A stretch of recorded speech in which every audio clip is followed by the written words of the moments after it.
અંકલેશ્વર સરદાર પટેલ હોસ્પિટલના ટ્રસ્ટી અને મરહુમ અહેમદ પટેલના અંગત મિત્ર ચંદ્રેશભાઈ જોશીનું નિધન.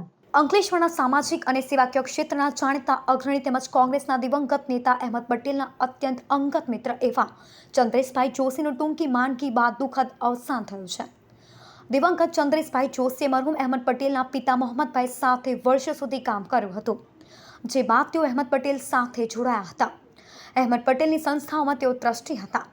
ભરૂચ ડિસ્ટ્રિક્ટ બેંકમાં મેનેજર તરીકે તેઓએ સેવા બજાવી હતી. સાથે જ Sardar Patel hospital, Kharod public school અને અંકલેશ્વર જીમખાનામાં તેઓ ટ્રસ્ટી હતા. મરહુમ અહેમદ પટેલ સુધી જિલ્લા રાજ્યના આગેવાનો અને લોકોને પહોંચાડવાનો રસ્તો સ્વર્ગસ્થ ચંદ્રેશ જોશી હતા. સદગતની અંતિમ યાત્રા તેઓના નિવાસ સ્થાનેથી રામકુંડ શાંતિધામ પહોંચી હતી, જેમાં મોટી સંખ્યામાં કોંગ્રેસના આગેવાનો, શહેર અને જિલ્લાના મહાનુભાવો અને પરિચિતો જોડાયા હતા.